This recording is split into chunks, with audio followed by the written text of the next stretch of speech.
Record. NCOC के मुताबिक 24 घंटे के दौरान कोरोना के मुस्बत केसेस की शरह 1.7% रही। 21 जून को 39,000 से ज्यादा टेस्ट किए गए।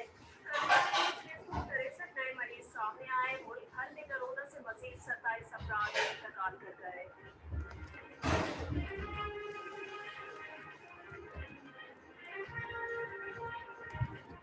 एनसीओसी ने साइनोफार्म की दूसरी डोज में 6 हफ्तों का वक्फा देने का ऐलान कर दिया। वैक्सीन से मुताबिक हुकूमत पाकिस्तान ने नए कानून उसूल जारी कर दिए, जिसके मुताबिक वैक्सीन की पहली डोज के बाद दूसरी डोज 6 हफ्ते बाद लगाई जानी चाहिए।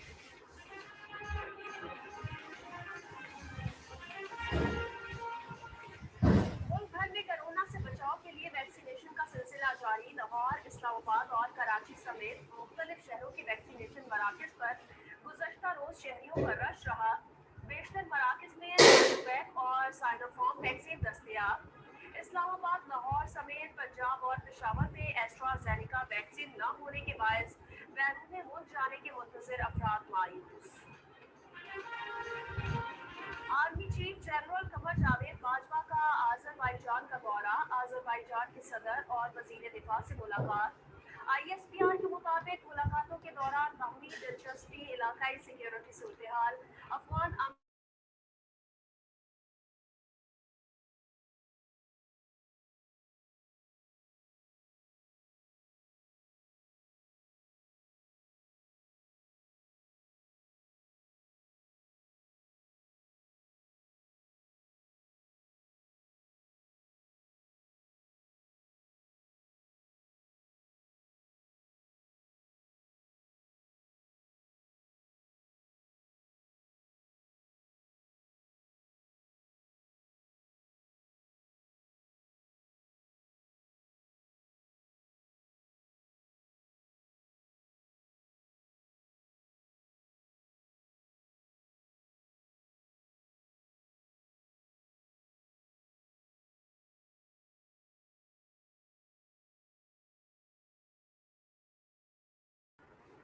अस्सलाम वालेकुम वरहमतुल्लाह।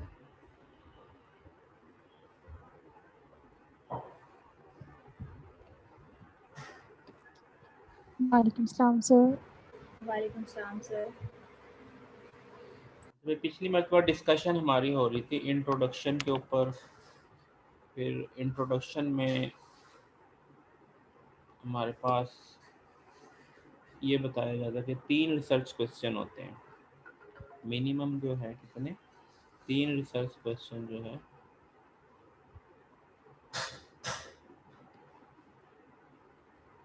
3 फॉर पीएचडी। फिर मैंने आपको ये बताया था कि रिसर्च क्वेश्चन में आपने इस चीज़ का ख्याल रखना है कि हर रिसर्च क्वेश्चन जो है वो अलग से जो है वो उसको बेंच मार्क किया जा सके, उसको वैल्यूएट किया जा सके, ऐसा होना चाहिए। इसके अलावा मैंने ये भी बताया था कि 3 रिसर्च क्वेश्चन एक ही अम्ब्रेला के नीचे आते हैं। फिर मैंने आपको एक डायग्राम भी शेयर की थी आपके साथ, जिसमें दिखाया था कि एक अम्ब्रेला के नीचे आपके 3 रिसर्च क्वेश्चन और फिर उनकी इवैल्यूएशन। गालिबन मैंने एक स्लाइड आपके साथ शेयर की थी।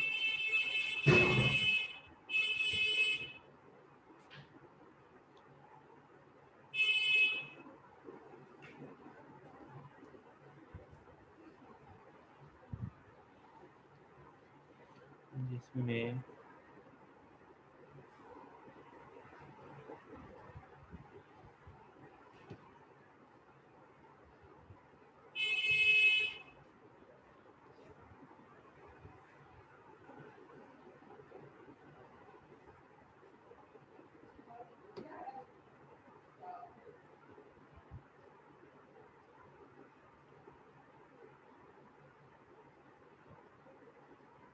ये चीज़ ये एक आपके साथ मैंने शेयर की थी, जिसमें मैंने बताया था कि एक मेन प्रॉब्लम है। अगर आप इसको देखें तो इसके अंदर अगर पहला रिसर्च क्वेश्चन है तो वो अलग से वैल्यूएट हो रहा है, दूसरा रिसर्च क्वेश्चन है तो वो अलग से वैल्यूएट हो रहा है, तीसरा रिसर्च क्वेश्चन है तो अलग से वैल्यूएट हो रहा है। तो क्योंकि ये होता ही है कि जब आप रिसर्च क्वेश्चन बनाते हैं तो ये ज़रूरी तो नहीं होता कि वो एक ही स्टडी में जाकर वैल्यूएट हो। तो असल में उसके अंदर चूँकि थोड़ा थोड़ा डिफ्रेंशिएशन होता है, उसकी वजह से फिर वो आपको अलग अलग स्टडी के साथ जो है उसको बेंच मार्क करना पड़ता है। तो उसी के अकॉर्डिंगली उसके डाटा सेट भी यूज़ होता है। बाज़ दफ़ा ऐसे भी हो जाता है कि एक ही स्टडी के साथ आप जो है वो कंपेयर कर रहे होते हैं, यानी आपका वर्क किसी के साथ इतना सिमिलर होता है कि वो एक स्टडी के साथ भी बेंचमार्क 2 रिसर्च क्वेश्चन हो जाए, ऐसे भी हो सकता है। तो ये डिपेंड करता है सिनेरियो टू सिनेरियो। तो यहाँ पे अगर आपके पास वैल्यूएशन क्राइटेरिया को देखें तो आपके 3 रिसर्च क्वेश्चन, फिर वो ऑब्जेक्टिव के ऊपर मैप होते हैं और मैपिंग जो है उनकी होती है, और एक्सपेक्टेड कंट्रीब्यूशन को भी स्पेसिफाई किया जाता है इंट्रोडक्शन के अंदर, तो वहाँ पे आपकी क्या आउटकम आएगी। इसके बारे में कोई इनमें से अभी तक जो बातें हुई इसमें कोई क्वेश्चन आपका अगर कोई होता है तो पूछ लें, इससे पहले जो बातें हुई हैं उसमें कोई ऐसा कोई क्वेश्चन है तो। क्यों भाई, पिछले लेक्चर में या अभी तक कोई क्वेश्चन आपके दिन में आता हो?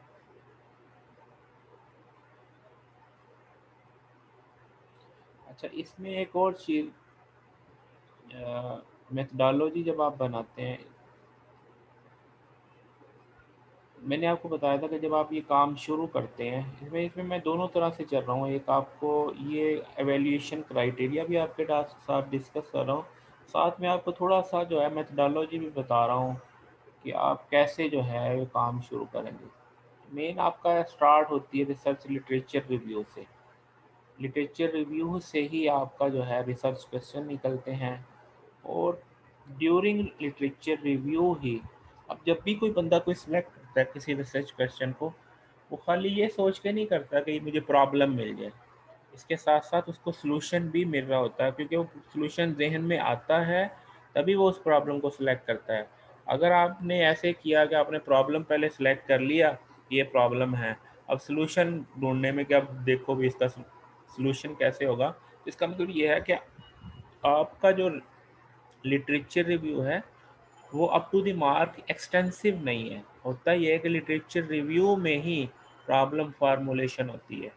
अब प्रॉब्लम फार्मूलेशन के अगर वर्ड के ऊपर भी गौर कर लें, प्रॉब्लम फार्मूलेशन, तो उसके अंदर प्रॉब्लम की आइडेंटिफिकेशन भी है, सॉल्यूशन की सजेशन भी होती है, तब प्रॉब्लम फार्मूलेशन बनती है।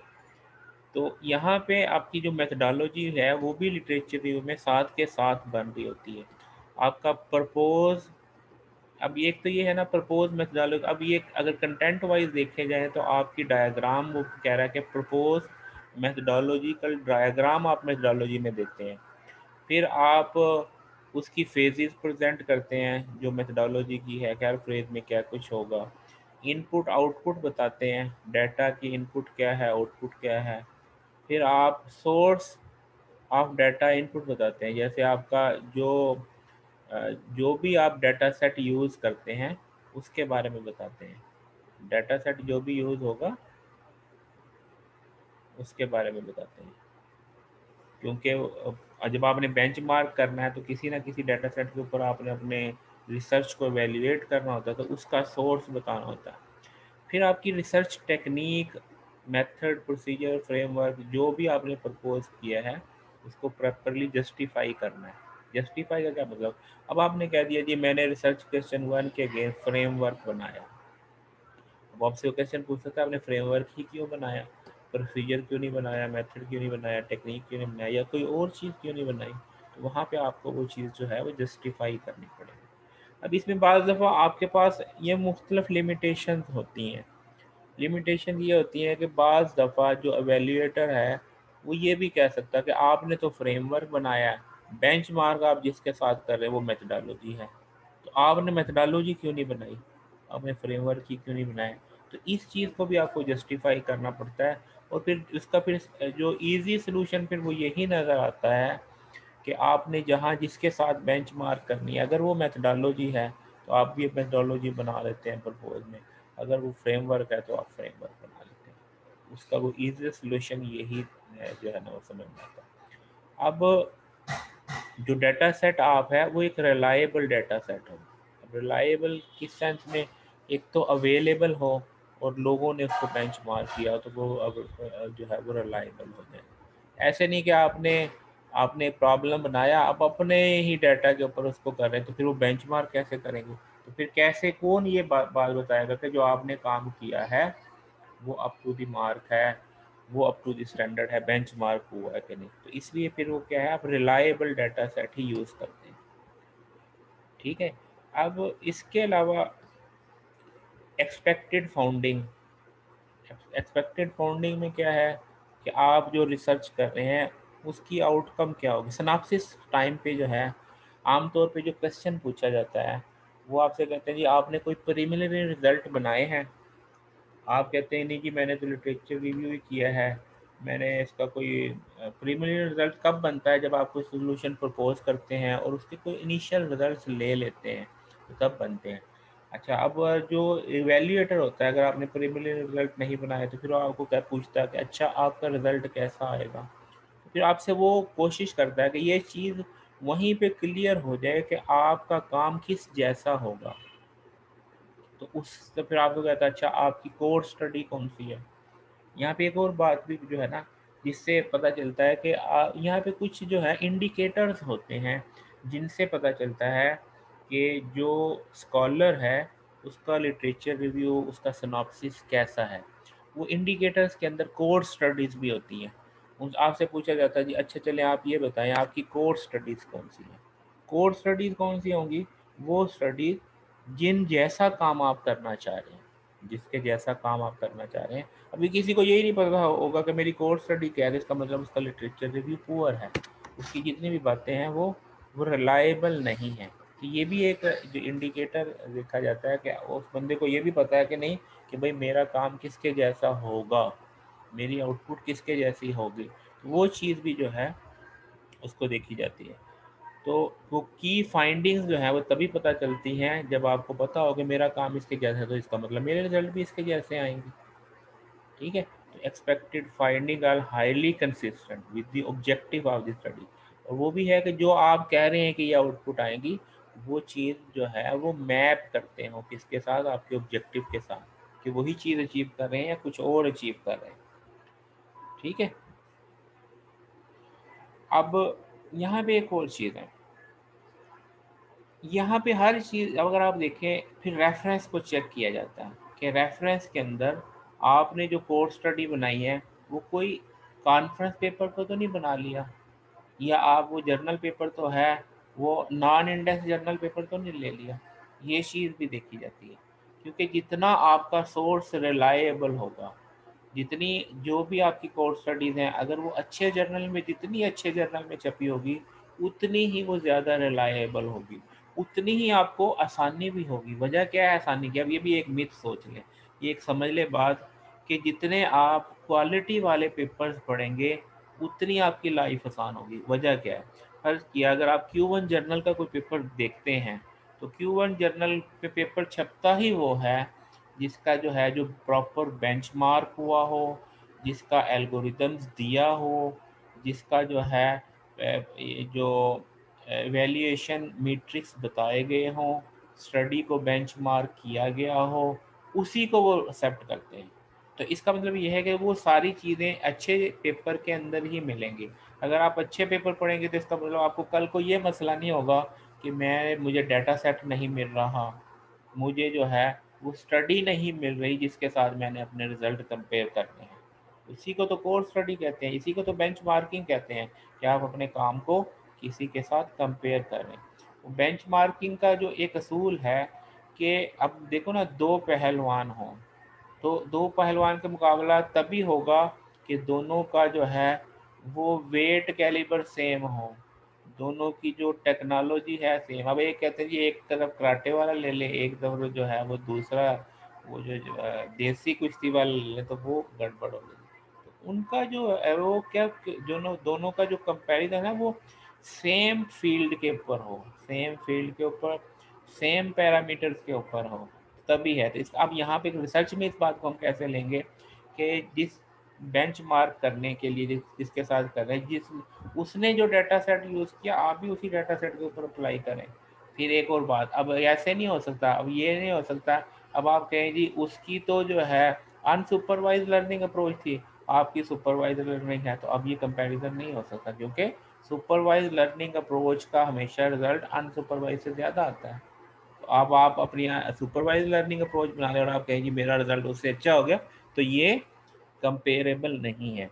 अब आप ये कह या ऐसे भी कंपेरेबल नहीं है कि उसका तो सॉल्यूशन जो है वो फुल्ली ऑटोमेटेड है और आपका जो है वो सेमी ऑटोमेटेड है या मैनुअल है।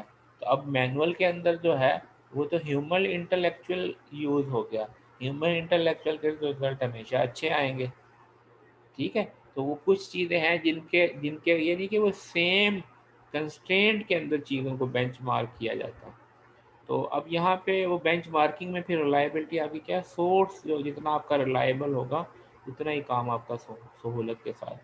All sources of citation are in text reference, compliance to the format of GCF thesis, use good and consistent writing style, figure and table from other sources are cited properly। अगर किसी और से आपने कोई figure ली है, कोई data share करें तो आप इसका सोर्स मेंशन करेंगे। और टेबल और ये आरफान फिगर और टेबल्स नहीं होने चाहिए। ये आरफान फिगर और टेबल क्या होते हैं कि फिगर दे दिया, टेबल दे दिया, उसके ऊपर डिबेट ही नहीं की, उसके ऊपर डिस्कशन ही नहीं की, तो आपने उसको एक्सप्लेन भी करना है। ऑर्फन स्टेटमेंट्स नहीं यूज़ करनी। ऑर्फन स्टेटमेंट भी यही है कि ऐसे ही चलते चलते एक स्टेटमेंट लिख दी, उसका कोई सिनेरियो नहीं। हमेशा जो आपका थीसिस होता है वो कहानी की मानद होता है। ऐसे होता है कहानी कहानी की, उसके अंदर हर चीज़ एक दूसरे के साथ लिंक होती है, तो तभी जो है वो आप अट्रैक्ट कर पाते हैं रीडर को। इसके अलावा प्लेजरिज्म रिपोर्ट भी जो है ये भी इसके साथ आप कीजिए। इसमें से कोई चीज़ जो आपके जहन में, ये जो अभी आपके सामने ये जो वैल्यूएशन क्राइटेरिया है, इसमें किसी बात की आपको समझ नहीं आई तो आप डिस्कस कर लें। असल में तो ये जो कोर्स था ये है ही डिस्कशन वाला। इसमें कोई लेक्चर डिलीवर करने की बजाय जितनी आप लोग डिस्कशन करेंगे उतनी ही आपका जो है कॉन्सेप्ट क्लियर होंगे चीज़ों के बारे में। जी, आप लोगों की तरफ से ये जो आपके सामने आ रहा है वैल्यूएशन क्राइटेरिया, इसको मैंने शेयर भी किया आप लोगों के साथ या नहीं? ये सर ग्रुप में शेयर करते हैं। ग्रुप में मैं अभी शेयर कर देता हूँ। आप इसको सामने रख के इसमें जो क्वेश्चनिंग आपकी बनती है ना वो कर लें, वो ज़्यादा बेहतर है।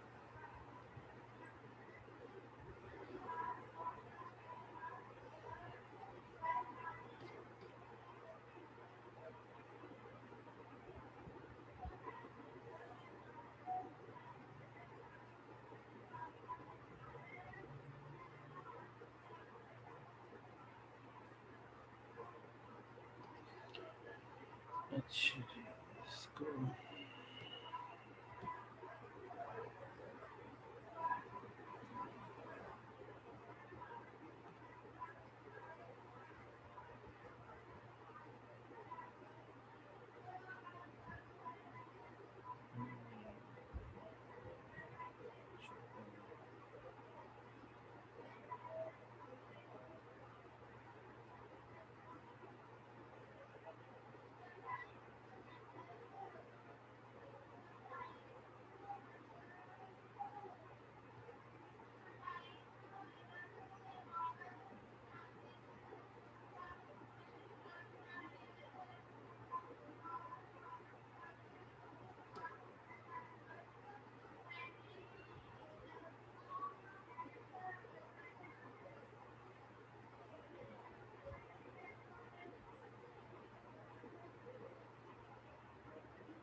ये मैंने आपको शेयर किया है, इसको देखें, इसमें अगर कोई क्वेश्चन है तो पूछ लें। जी,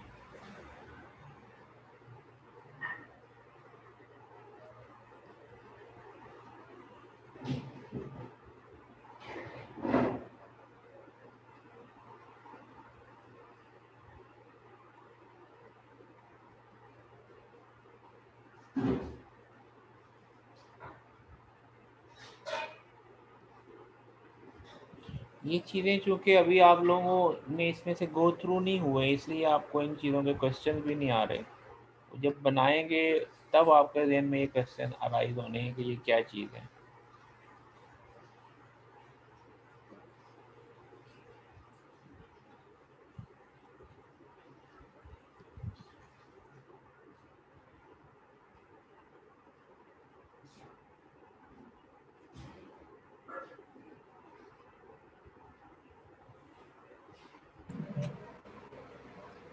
सर ये काइंडली थोड़ा सा रिपीट कर दें कि अगर हमने आर्टिकल तो हम बहुत ज़्यादा जो है वो पढ़ते हैं अपने टॉपिक से रिलेटेड, जी तो लेकिन जो है उसमें जो टेक्निक या फ्रेमवर्क एल्गोरिदम जो अप्लाई किया जाएगा वही हम मतलब उसी से नेक्स्ट प्रपोज जो हम करेंगे उससे रिलेटेड को कंपेयर करें, या इस तरह तो सर मल्टीपल आर्टिकल में डिफरेंट टेक्निक्स यूज़ की जाती हैं, तो हम उसी को टारगेट करें कि जो सिमिलर काम जो है हम हमें मिले। नहीं, इसमें देखें, इसमें इस चीज़ का ख्याल रखा जाता है, मसलन फ़र्ज़ किया तो ये वाला पॉइंट जो है वो क्लियर करते हैं, मैं टेक्निक मैं फ्रेमवर्क और एल्गोरिदम। मैं करता हूँ।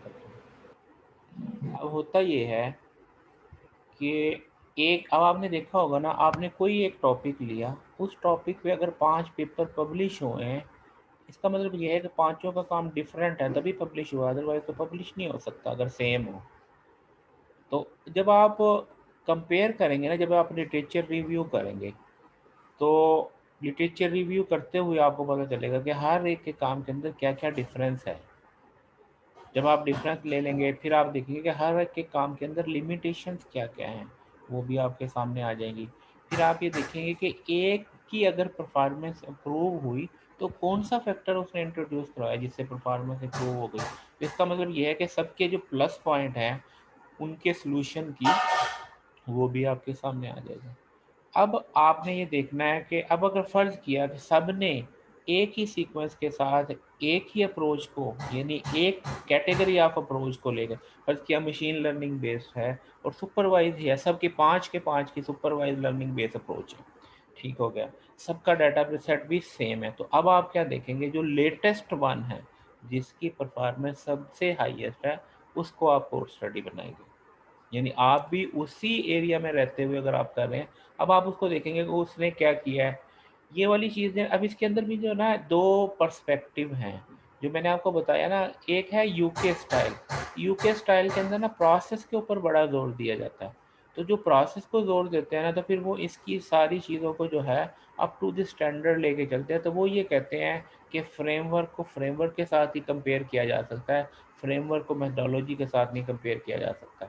वजह ये है कि अगर आप गूगल करें ना इन चीज़ों को, तो आपको इनकी हदूद दरपा पता चलेगा, फ्रेमवर्क में क्या चीज़ें आती हैं, प्रोसेस में क्या चीज़ें आती हैं, मेथोडोलॉजी में क्या चीज़ आती हैं, मेथड में क्या चीज़ आती हैं, इन सब का डिफरेंस जो है। तो वो जो यूके स्टाइल वाले हैं वो तो इस चीज़ को भी देखते हैं, लेकिन जो यूएस स्टाइल वाले हैं वो ज़रा फ्री स्टाइल में होते हैं। वो यही देखते हैं कि अप्रोच को अप्रोच से कंपेरिजन करें, उसको इतना बॉदर नहीं करते कि वो यहाँ पे फ्रेमवर्क है तो वहाँ पे मेथोडोलॉजी है, इन चीज़ों को नहीं करते। तो यहाँ पे फिर जब आपने कुछ ने ये डिसाइड कर लिया कि आपकी कोर्स स्टडी कौन सी बनेगी, जिसके साथ आपने बेंचमार्क करना है, जिसके साथ आपने अपने वर्क को कंपेयर करना है, तो उसने जो टर्म यूज़ किया आप भी वो यूज़ कर लें, ताकि अब ये अब तो नहीं आपको पता कि एवेल्यूएटर ने कि यूके स्टाइल से पढ़ के आया है कि यूएस स्टाइल से पढ़ा। तो आमतौर पे होता ये है कि जो बंदा जहाँ से पढ़ के आता है ना, उसका माइंडसेट भी वैसा होता है। समझ आई बात की? तो इसलिए आपको नहीं पता कि आपको वैल्यूएशन के लिए, जो फॉरेन वैल्यूएशन के लिए भेजा जाएगा तो किसके पास जाता है, लोकल वैल्यूएशन के लिए भेजा जाता है तो किसके पास जाता है। तो इन चीज़ों को आप पहले ही जो अपने माइंड में रखें। आपका क्वेश्चन क्लियर हुआ या कोई और एस्पेक्ट है तो मैं उस पर भी यस बात सर, कर, उस पर भी मैं बात ये कर सर लेता क्वेश्चन क्लियर हो गया। हूँ। जी सर ये जेसी का ही वो इवैल्यूएशन क्राइटेरिया हमें इसी पॉइंट्स को ही जी जी मद्देनजर ये रख के जी फर्दर जी हमें ये करना जीसी होगा। का ही है, ये जीसी का ही है। हम लोग जब स्टूडेंट को एवेलिएट करते हैं सिनॉप्सिस के लिए, इसको क्राइटेरिया को, ये हम लोगों ने ही, यानी सबने मिलकर डिज़ाइन किया, सारे टीचर ने, और इसी को प्रूव के प्रोसेस में है कि इसी को प्रूव करवा लेंगे हम कि हम इसी तरीके से वैल्यूएट करेंगे। और इसी तरीके से जब वो फॉरेन वैल्यूएशन होती है जिसमें मेंबर्स वगैरह भी इन्हीं चीज़ों को चेक करते हैं, जैसे आप मेंबर्स के पास साइन करने के लिए जाते हैं ना, तो वो आपको इन्हीं चीज़ों को सामने रखते हुए वो चीज़ें चेक करते हैं। Yes sir, okay.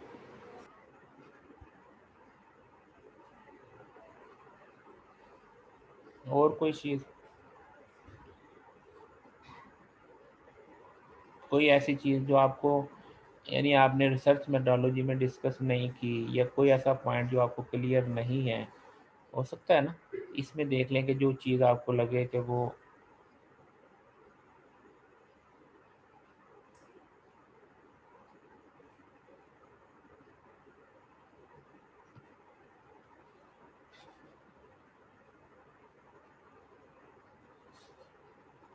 जी सर टाइटल समटाइम फाइनल नहीं होता एट द वेरी स्टार्ट, जब हम सारा काम करते रहते हैं और एट द एंड टाइम तक हमें लगता है कि हम टाइटल को मज़ीद रिफाइन कर सकते हैं, तो हम कर सकते हैं इसको।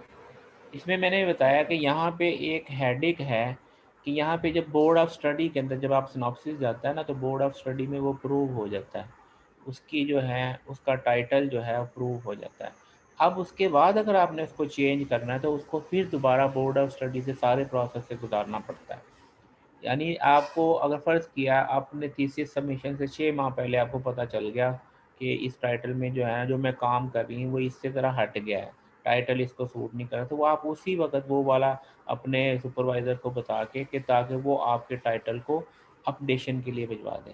अब होता ये है कि बच्चे काम करते रहते हैं, अब जब सबमिशन का टाइम आता है तो वो कहते हैं कि ये इसको टाइटल चेंज करवाएँ, तो उस वक़्त टाइटल चेंज करवाने का मतलब ये है कि अब 6 महीने तक कुछ नहीं होगा, जब तक टाइटल अप्रूव होके नहीं आएगा उस वक्त तक आगे वाला काम, सबमिशन वाला काम नहीं होगा। तो फिर इसका फिर हल क्या निकालते हैं, यहाँ पे जो मैंने देखा है अभी तक वो ये निकालते हैं कि टाइटल को जनरलाइज कर लेते हैं ताकि उसके अंदर बहुत सारी चीज़ें फिट हो जाएं, वो ये करते हैं। तो उसमें भी एक लिमिट है कि बहुत ज़्यादा जनरलाइज करते हैं तो वो एक अच्छी अप्रोच नहीं कंसीडर होती, क्योंकि आपके टाइटल ने आपको रिप्रेजेंट करना होता है। तो जी सर, जनरल तो हम नहीं रख सकते क्योंकि हाँ, उसमें ही अगर हम सिंपल एक आइडिया भी अगर प्रेजेंट करें अपने सुपरवाइज़र को, तो भी हमें टेक्निक और सब चीज़ों को बताना जी, जी, पड़ता हाँ, है। यही सारी बातें जेनेरिक हम नहीं रख सकते। जेनेरिक नहीं रख सकते, बिल्कुल इसमें वो सारी चीज़ें मेंशन करनी पड़ती है। आपका स्कोप भी मेंशन होता है, आपकी टेक्निक भी मेंशन होती है, ठीक है? और आप क्या अप्रोच, क्या डोमेन, सारी चीज़ें उसमें मेंशन करनी होती हैं। सर ये सिनॉप्सिस के बाद अप्रूव हो जाता है बोर्ड ऑफ स्टडी से, कि जैसे जैसे आपने ही बताया? आपका सिनॉप्सिस तैयार होता है तो यहाँ पे प्रेजेंट होता है, तो फिर वो जब यानी सुपरवाइज़र और स्टूडेंट की तरफ से ओके होता है, तो देन उसका जो है वो उसका प्रोसीजर जाता है कि उसको बोर्ड ऑफ स्टडी से, ASRB से और बोर्ड ऑफ ये फैकल्टी बोर्ड जो है वहाँ से सारी जगह से अप्रूव होकर फिर वो फाइनल होता है।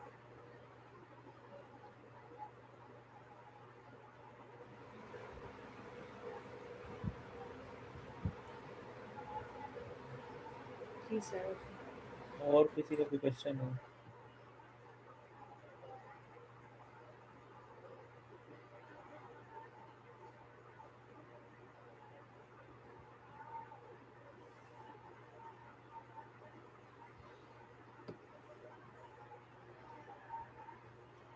ठीक हो गया।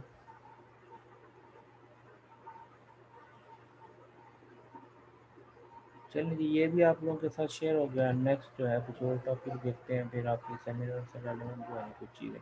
नेक्स्ट हो सकता है आपको कि एवेल्यूएशन के अंदर क्वेश्चन वगैरह सर किस ये तरह। मिनिमम 15 की रिक्वायरमेंट है, मैक्सिमम मिनिमम 15 जी की है। जी, मिनिमम 15, ये जो आपकी लिटरेचर रिव्यू में जी मिनिमम 15 रिसर्च पेपर।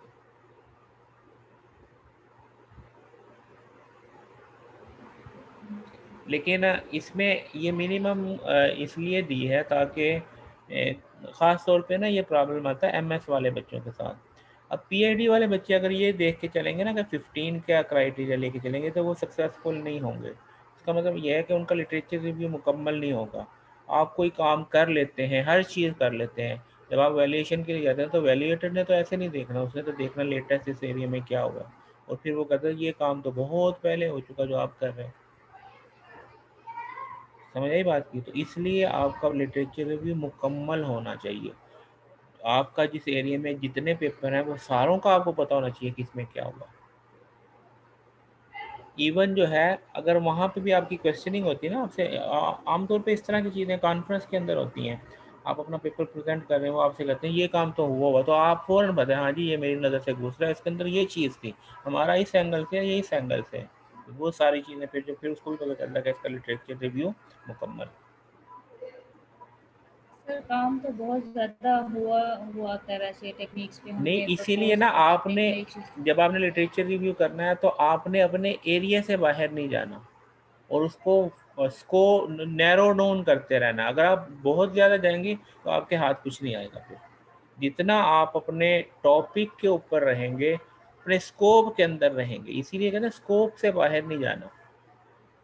ये चीज़ पहले ही लिखी जाती है, यहाँ पे देखें, यहाँ पे पहले ही लिखी जाती है कि स्कोप भी आप लोग खुद से बताते हैं, हाँ हमारा स्कोप क्या है, मैंने इससे बाहर नहीं जाना। ये स्कोप कवर्ड क्या है वो भी टाइटल के अंदर मेंशन होता है कि हम सिर्फ इतने को देख रहे हैं, बाकी स्टडीज को नहीं देख रहे। अगर आपने डोमेन बताई है तो उस डोमेन से बाहर भी नहीं जाते। सर और इसमें बहुत ज़्यादा रेंज भी मैटर करती है, लाइक हमें बहुत रीसेंट ईयर्स के पेपर को स्टडी करना चाहिए। जी ये अब तो है। कुछ लास्ट 2000 लास्ट कुछ ज़्यादा प्रीवियसली इसके अंदर 5 साल, इसके लिए क्या होता है, बेस्ट ये है कि आप पिछले 5 साल के पेपर तक रहें, इससे पीछे ना जाएं। यानी वो पेपर लेते हैं, पढ़ते हैं, सारा कुछ करते हैं, लेकिन जो आपके कोर स्टडीज़ हैं वो पिछले 5 साल से लेट ना हो।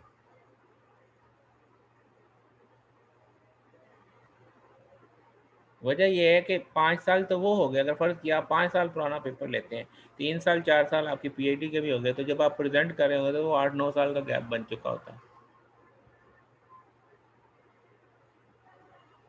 और उस वक्त तक फिर कंपटीशन भी बढ़ चुका होता, हो सकता है किसी ने। फिर इसका सबसे बेस्ट हाल ये होता है, ये मैं आपको एक और गुर की बात बताता हूँ। आपने अपने अगर अपने आप को सेफ करना है ना तो उसका बेस्ट हल ये है कि आपने रिसर्च क्वेश्चन बना लिए, रिसर्च क्वेश्चन पे काम करना शुरू कर दिया, एक रिसर्च क्वेश्चन मुकम्मल हुआ ना तो फ़ौरन उसको पब्लिश कर दें। पब्लिश करेंगे तो इसका मतलब है कि अब ये काम आपके नाम हो गया। अब कोई और इस पे काम कर भी लेता है तो आपका काम तो आपके नाम ही है ना, तो आप किसी हद तक सिक्योर हो जाते हैं। वरना एक अगर कोई क्वेश्चन है आप और अगर आप पेपर पढ़ने के बाद अगर आपके जहन में उसको करने का आइडिया आ सकता है तो और के जहन में भी तो आ सकता है ना कुछ तो हिंट पेपर वाले ने भी दिए होते हैं ना फीचर वर्क के अंदर। एक क्वेश्चन है सर यहाँ पे। जी जी सर वो क्वेश्चन ये है कि जैसे अभी आपने कहा कि अगर आप कोई चीज़ सोचते हैं तो आप उसको जो है जल्दी से एस्टेब्लिश कर लें, रिसर्च को पब्लिश करा के अपने नाम जी कर लें। जी तो क्या ये हमारी जो है मतलब रिसर्च के अंदर ऐड हो जाएगी चीज़ या नहीं होगी? बिल्कुल, जब वो ऑलरेडी आपके नाम है आफ्टर उसकी देखो ना, पब्लिकेशन आपकी आफ्टर एडमिशन की है, हाँ वो तो जाहिर सी बात है। तो इसका मतलब ये है वो उन्होंने ये चेक करना है कि ये बंदा इस दिन पीएचडी में आया, इसके बाद ये काम कर रहा था, तो ये इसकी ड्यूरिंग पीएचडी की पब्लिकेशन है। तो क्या हम उसको पब्लिकेशन जो हमने करा दी है उसको हम अपनी रिसर्च में जो है वो लिख सकते हैं? बिल्कुल लिख सकते हैं। भाई इसमें जो है ना एचईसी का थोड़ा सा क्राइटेरिया यहाँ पे डिफरेंट है। Yes sir. वो ये है, वो ये कहते हैं कि जब आप इसको थीसिस में लें ना तो उसको रीफ्रेश करके दें, एज इट इज़ ना दें। हालांकि हमें वहाँ पे ऐसा इशू नहीं था। हम क्या होता था कि हम अगर लेके जाते थे, हमारी फ़र्ज़ 50% प्लेजरिज्म आ गई, तो हमारे पास वो वहाँ पे जो टीचर होता था हम उसको कहते थे कि सर ये मेरी पब्लिकेशन है और ये सारा डाटा मेरी पब्लिकेशन से उठा रहा है, तो वो उसको एक्सक्लूड कर देता था।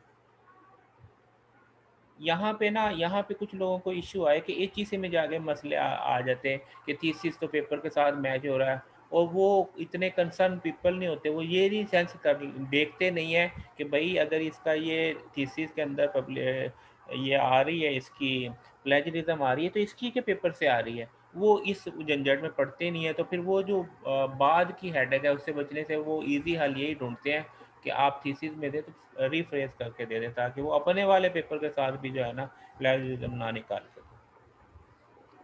और कुछ लोग इसका फिर हल ये निकालते हैं, वो अनसेफ हल निकालते हैं। वो ये कहते हैं कि पहले जो है ना वो हम थीसिस PhD कर लें, पब्लिकेशंस बाद में करेंगे, ताकि ये वाला चक्कर ना पड़े कि हमें बाद में हमारे थीसिस के साथ उसको मैचिंग ना।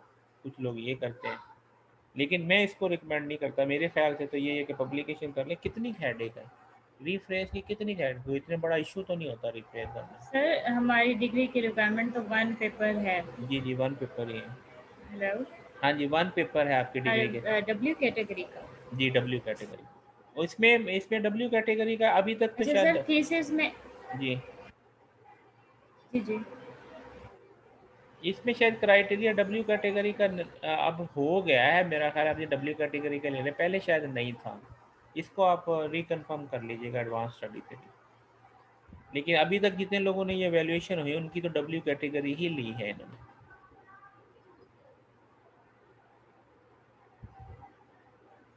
जी तो सर अगर हम एक पेपर पब्लिश करें और वैसे हमारे थीसिस के लिए इनफ नहीं होता एक पेपर, तो हमें जो है वो 2 से 3 पेपर भी करने चाहिए रिलेटेड, मतलब अपनी डोमेन से रिलेटेड, चाहे वो कॉन्फ्रेंस भी हो और चाहे वो जो है इस ये तरह है, ये तो चाहे अच्छा। वो जर्नल पे हो चाहे वो जी जी कॉन्फ्रेंस पे बिल्कुल। देखिए, अगर आप लोगों ने आगे एकेडेमिया में ही जाना है तो वहाँ पे आपकी प्रमोशन जो है इन पेपर्स के साथ है। अभी टाइम है, जितने ज़्यादा से ज़्यादा निकाल सकते हैं पेपर निकाल लें। अब मेरी PhD के अंदर जो है, मेरे थीसिस के अंदर से 7-8 पेपर निकल आए थे, जिसके अंदर से 4 या 5 तो ये W कैटेगरी के। यानी आप देख लें, 2 स्कोपस निकल आए उसमें से, 1 कॉन्फ्रेंस निकल आया, और 4 मेरे जो हैं वो W कैटेगरी के निकले Q1। 7 पेपर निकल आए सिर्फ थीसिस के अंदर से। यानी आप अंदाज़ा कर लें, जी सर ऐसे ही है क्योंकि मेरा एक रिव्यू का पेपर था जो Q1 था। फिर मेरे पहले ऑब्जेक्टिव के अंदर से एक W कैटेगरी का निकला, एक वेब ऑफ साइंस का निकला, एक कॉन्फ्रेंस निकला, पहले ऑब्जेक्टिव में से। दूसरे ऑब्जेक्टिव में से मेरा जो है वो एक W कैटेगरी का निकला, न्यूरल कंप्यूटिंग में, वो भी Q1 था। फिर तीसरे ऑब्जेक्टिव में से जो है में से 2 पेपर निकले, एक वो स्कोपस निकला और एक W कैटेगरी का निकला। कितने हो गए? तो ये इस तरह से जो है ना वो हो ये पेपर निकलते हैं। पेपर का मसला नहीं है, और जितने आप निकाल लें, अगर आपने एकेडेमिया में जाना तो जितने निकाल लें वही आपके लिए बेस्ट है।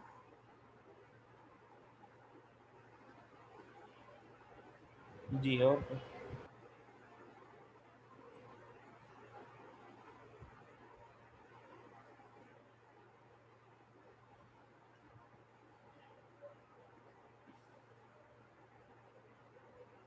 जी, कोई क्वेश्चन नहीं है। चलें, ठीक है फिर। अस्सलाम वालेकुम। वालेकुम सलाम। वालेकुम